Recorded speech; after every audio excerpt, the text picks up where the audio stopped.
Class 4th science chapter 9 air water and weather. Air water purification of water weather. Write at least 5 sources of water. पानी के 5 source लिखिए। We know that air and water are our basic needs of life. Air और water life की basic needs हैं। Beside they also have an influence और on us in many ways. वे हमारे ऊपर बहुत प्रभाव डालती हैं बहुत तरीक़ों से। Let's learn about them. जानते हैं उनके बारे में। Air is a mixture of several gases and water vapour. Air बहुत सारी गैस का और वाटर वेपर का मिक्सचर है। The layer of air around earth is known as atmosphere. जो पृथ्वी के चारों ओर एक लेयर है एयर की, उसको एटमॉस्फेयर कहा जाता है। क्या क्या होता है उसमें?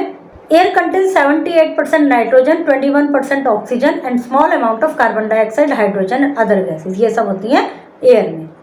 We can not see air but we feel when it blows. हम हवा को देख नहीं सकते बट फील करते हैं जब वो बहती है।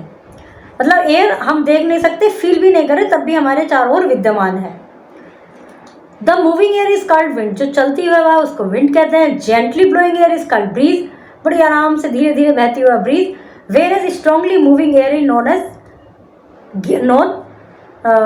ए गेल। गेल कहलाती है। गेल होता है मतलब आंधी या तूफान टाइप, आंधी ये समझिए। When the wind moves very strongly, तो फिर वो कहलाती है तूफान, स्ट्रॉन्ग।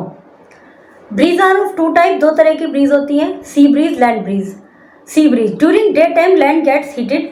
दिन के समय जमीन जो है बहुत गर्म हो जाती है, फास्टर देन द सी। समुद्र की अपेक्षा जो पानी है उसकी अपेक्षा जमीन ज़्यादा गर्म होगी। सो air above the land also get heated quickly. तो जो हवा लैंड के ऊपर है वो भी गर्म होगी जब जमीन गर्म है तो। As the hot air is light. Hot air light होती है क्योंकि जो ठंडी हवा होती है ना उसमें मॉइस्चर होता है, वो हैवी होती है। गर्म हवा में मॉइस्चर बिल्कुल नहीं होता, वो लाइट होती है। तो इट राइजेज अप, ये ऊपर की तरफ चलती है, हल्की होगी तो ऊपर की तरफ जाएगी। So cool air from the sea, जो ठंडी हवा है जो समुद्र की है वो आकर इसका जगह लेगी। प्लेस ऑफ वार्म एयर, गर्म हवा की। गर्म हवा ऊपर चली गई, ठंडी हवा यहाँ आ गई। This is known as sea breeze. तो इसको सी। अब है लैंड ब्रीज। एज नाइट में ये उल्टा हो जाता है। Reverse process take place. Reverse process होता है land cools down easily. Land अब कूल्स हो जाएगी क्योंकि सूरज तो चला गया, तो land cools down quickly. But water in the sea, जो पानी दिन भर में गर्म हुआ है, कम हुआ है हालांकि ज़मीन की अपेक्षा, लेकिन जो भी गर्म हुआ है उसे ठंडा होने में टाइम लगेगा, वो धीरे धीरे ठंडा होगा। सो जो एयर अबव द वाटर, जो हवा के ऊपर की जो समुद्र के ऊपर की जो हवा है सी के ऊपर, इज आल्सो हॉट, उसके ऊपर की हवा भी गर्म है इस हवा की अपेक्षा। ठीक है, समझ में आ रही है बात। As the hot air is light. Hot air अब हल्की है, वो जो गर्म है समुद्र की, तो जो हॉट एयर है समुद्र वाली वो ऊपर की तरफ जाएगी और यहाँ वाली जो ठंडी एयर है वो उसकी जगह लेगी।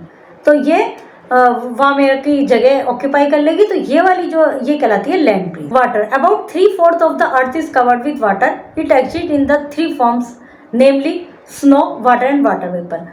जो 3/4 अर्थ का जो एरिया है वो पानी से ढका हुआ है। और ये किस किस फॉर्म में रहता है? स्नो में, या तो बर्फ के रूप में है, या पानी के रूप में है, या वाटर वेपर के रूप में है। The state of water interchange by process like evaporation, condensation and freezing. ये जो तीनों स्टेट है, स्नो, वाटर और वाटर वेपर, ये इंटरचेंज होती रहती हैं। जैसे स्नो तो प्रोसेस लाइक इवापोरेशन, इंटरचेंज किसके कारण होती है? इवापोरेशन, जो वाटर का गैस बन जाना, वाटर वेपर बन जाना, वो हो गया इवापोरेशन। और इवापोरेशन के बाद जो भाप है, जो वाटर वेपर है, उसका वापस से पानी बन जाना, ये हो गया कंडेंसेशन। और इसका फ्रीज में मतलब बर्फ़ बन जाना, स्नो बन जाना, वो हो गया फ्रीजिंग। तो वाटर तीनों स्टेट्स में पाया जाता है। जो पृथ्वी में 1/3 वाटर है, 3/4 अर्थ का जो है कवर्ड, जो वाटर से कवर्ड है, वो 3 फॉर्म में है, स्नो, वाटर और वाटर वेपर। और ये जो तीनों हैं ये आपस में इंटरचेंज हो जाते हैं। उसमें कौन कौन से प्रोसेस होते हैं? Evaporation, condensation, freezing. फिर है evaporation. When you put the wet cloth in sun, जब गर्म गीले कपड़े हमने सूरज के सामने रख दिए, you observe that after a few hour they get dry. तो हम क्या देखेंगे? वे कुछ घंटों में सूख गए। Where does the water in the cloth go? वो पानी कहाँ गया? Water of the cloth change into water vapour by the heat of the sun. कपड़ों का जो पानी था वो वाटर वेपर में बदल गया हीट ऑफ द सन के कारण। This process of change water into water vapour is called evaporation. ये जो प्रोसेस है ये इवापोरेशन कहलाता है। The water in rivers, lakes and ocean gets evaporated by the heat of sun. जो नदियों का, लेक्स का, पॉन्ड का जो पानी है वो भी धीरे धीरे इवापोरेट होता रहता है सूरज की गर्मी के कारण। जैसे जब भयंकर गर्मी होती है तो पानी कम दिखाई देने लगता है। बारिश, यदि बारिश ना आए तो और सूखा सूखा सा लगने लगता है। कहीं भी हो बस जल्दी सूख जाता है। मान लीजिए आपने एक बाल्टी पानी ऐसे छत पर गिरा दिया तो वो तो 10-15 मिनट में सूख जाएगा। तो वो पानी कहाँ गया? वो सूरज की हीट के कारण इवापोरेट हो गया। फिर है condensation. You might have some water droplet on the lid of pan while water is boiling और food is cooking in it. किसी बर्तन में पानी उबल रहा है या खाना बन रहा है तो ऊपर जो मॉइस्चर आता है, पानी की बूंदें आती हैं, जैसे कुछ पक रहा है कढ़ाई में, उसके ऊपर ढक्कन ढका हुआ है। फिर हम ढक्कन को उठाएंगे, खूब सारा पानी बकायदा एकदम गिरेगा। तो वो जो ड्रॉपलेट्स होती हैं, वो जो पानी है वो है water vapour. It happens due to change of water vapour into water. जो वाटर वेपर है वो पानी में बदल गया ठंडा होते ही। जब वहाँ से तो बन रही है भाप जो उसके ऊपर ढका हुआ है, लेकिन वो तुरंत के तुरंत पानी में बदलता जा रहा है जब उसको वहाँ से हटा दिया। The change of water vapour in water, water vapour का वाटर में चेंज होना कंडेंसेशन कहलाता है। वाटर का वाटर वेपर में चेंज होना इवापोरेशन कहलाता है। Condensation take place in nature too. Condensation nature में भी होता है। Clouds, dew, fog and snow are its example. ये सब condensation. Freezing, freezing is the process in which liquid water change into snow. Freezing वह process है जिसमें liquid water बर्फ में बदल जाता है, जैसे कि फ्रीज में बर्फ बन जाता है। Purification of water, impure water can make us ill. जो इम्प्योर वाटर है, अशुद्ध पानी हमें बीमार बना सकता है। So we should always drink pure water. हमें हमेशा साफ पानी पीना चाहिए। Water can be purified in the following ways. इन तरीकों से उसको प्योरीफाई कर सकते हैं। सबसे पहले बॉइलिंग। इम्प्योर वाटर मतलब वाटर में जो अशुद्धियाँ होती हैं वो दो तरह की होती हैं, सोल्यूबल और इनसोल्यूबल। जो बॉइलिंग वाटर है, पानी को यदि उबाल दिया जाता है, impure water contain various harmful germs. बहुत सारे हार्मफुल जर्म्स होते हैं। By boiling the water can be made germs free. तो जर्म्स फ्री हो जाता है पानी उबालने से। Boiling the water 20 minutes kill the germs present in it.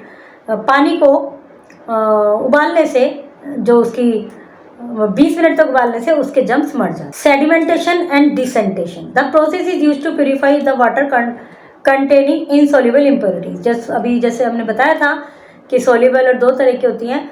जो इनसॉल्युबल हैं वो इस तरीके से हटाई जाती हैं, लाइक मड, मिट्टी, sand. In this process water is allowed to stand in a container for a few hours. इस प्रोसेस में क्या होता है, एक कंटेनर में वाटर को कुछ घंटों के लिए छोड़ दिया जाता है। तो पानी को कुछ समय के लिए छोड़ दिया जाता है जिससे उसकी जो इम्प्योरिटीज़ हैं वो सेटल डाउन हो जाती हैं। Impurities settle down the bottom of the container. This process in which insoluble impurities settle down is called sedimentation. Then the clear water, फिर वो जो क्लियर वाटर है, इम्प्योरिटीज नीचे बैठ गई, फिर क्लियर वाटर को हम दूसरे कंटेनर में डालते हैं। ये जो प्रोसेस है इसको कहते हैं decantation. Filtration, filtration is the most common process of purifying the water. Filtration common process है वाटर को प्यूरिफाई करने का। इन this process water is pass through a filter paper. Filter paper के द्वारा वाटर को पास किया जाता है। जैसे फिल्टर पेपर उसमें लगा दिया जाता है, जैसे कि डायग्राम में लगा हुआ है। उसमें पानी डालते हैं, जो इनसॉल्युबल इम्प्योरिटीज़ हैं वो उस पर टिक जाएंगी पेपर पे, पानी नीचे चला जाएगा। The water pass through a filter paper, impurities are left behind on the filter paper and clean water is collected in the container below. This process of removing impurities by passing water, ये जो process है जो impurities हटाने का filter paper के द्वारा, ये कहलाता है फिल्ट्रेशन। फिर है chlorination. Chlorine is added to water. Chlorine पानी में ऐड की जाती है। किल जर्म्स, ये सबसे पुराना प्रोसीजर है। बहुत साल पहले जब ये फिल्टर वगैरह आरओ वगैरह कुछ नहीं थे, मतलब काफ़ी समय हो गया, तो जब क्लोरीनेशन दिल्ली के पानी में होता था। दिल्ली में क्लोरीन वाला पानी ही आमतौर पे मिलता था। This process of adding chlorine to water is known as chlorination. ये जो प्रोसेस है क्लोरीन को पानी में ऐड करना। Weather, the condition of atmosphere around us keep us changing. तो कंडीशन है एटमॉस्फेयर की, हमारे चारों ओर क्या है, हवा की लेयर, और वो हवा की लेयर है एटमॉस्फेयर। ये कंडीशन चेंज होती रहती है। Sometime it is very hot while sometime very cold. कभी कभी बहुत गर्म हो जाती है, कभी कभी ठंडक सी हो जाती है। Sometime we see heavy rain, कभी बहुत बारिश आ जाती है। The change of condition of atmosphere around us at a particular time is called weather. जो हमारे चारों ओर वेदर की जो कंडीशन चेंज होती है इसको वेदर कहा जाता है। The sun and the earth play an important role in causing the change in weather. तो सन है और अर्थ एक इम्पोर्टेंट रोल प्ले करते हैं वेदर की कंडीशन चेंज होने। The sun and the earth play an important role in causing the change in weather. जो sun है और जो अर्थ है ये इनका एक रोल होता है, इम्पोर्टेंट रोल होता है वेदर के चेंज होने में। Heat of the sun causes air to blow. जो हीट होती है सन की एयर को ब्लो करने में हेल्प करती है। When the air gets heated by the sun. जब हवा सूर्य के द्वारा गर्म हो जाती है, इट राइजेज अप, तो ये ऊपर उठने लगती है। The cool air when then comes to occupy the place of warm air. फिर जो कूल एयर होती है वो गर्म हवा का स्थान लेने आ जाती है नीचे। Heat of the sun also causes evaporation. Sun की हीट से इवापोरेशन होता है, जो कि पानी है रिवर्स में, लेक्स में, ओशन में, which result in formation of clouds and rain. जिसका परिणाम होता है फॉर्मेशन ऑफ क्लाउड्स, बादल बनते हैं और रेन आती है उसके बाद इवापोरेशन के बाद। The earth moves on its axis. पृथ्वी अपनी एक्सिस पर घूमती है। The process of this process called rotation of the earth. ये process rotation of the earth कहलाता है। It causes day and night. इसके कारण दिन और रात होते हैं। The earth moves around the sun in its orbit. अपनी एक्सिस पे तो घूम ही रही है, उसके अलावा सन के भी अराउंड हो रही है। This motion is called revolution. ये जो मोशन है ये रिवोल्यूशन कहलाता है। Which causes change in season. जिसका जो कारण है मौसम में परिवर्तन। As the earth is tilt on its axis. जो अर्थ है वो अपनी एक्सिस पर थोड़ी सी टिल्ट है, कुछ टेढ़ी थोड़ी सी। One half of the earth is closer to the sun. जो आधा भाग है टिल्ट होने के कारण उसके क्लोजर है। देन द अदर हाफ, थोड़ा सा अन्य हाफ की अपेक्षा ये वाला क्लोजर है। The part close to the sun has longer and hotter days. जो सूर्य के पास है, घूम तो रही है ही वो, उसके अलावा थोड़ी सी टिल्ट भी है, तो जो सूर्य के पास है उसमें बड़े और गर्म दिन होते हैं, इसलिए वहाँ पर 10 है समर। तो उन दिनों में उस दौरान गर्मी आ जाती है।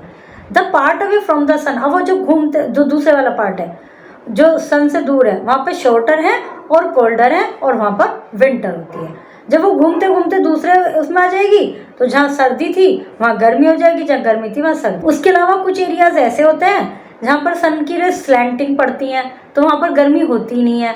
जितना जैसे नॉर्थ पोल, साउथ पोल, ये जो पोल्स वाले एरियाज हैं इनमें बहुत कम, बहुत स्लैंटिंग रेज पड़ती हैं, तो इसलिए इनमें गर्मी कम नहीं होती। Air is a mixture of different gases and water vapour. Moving air is known as wind. Air is needed by almost all the living things on the earth. Water is an invaluable sources. We absolutely cannot live without it. Evaporation takes place when a liquid is heated. The simplest method of purifying water is boiling.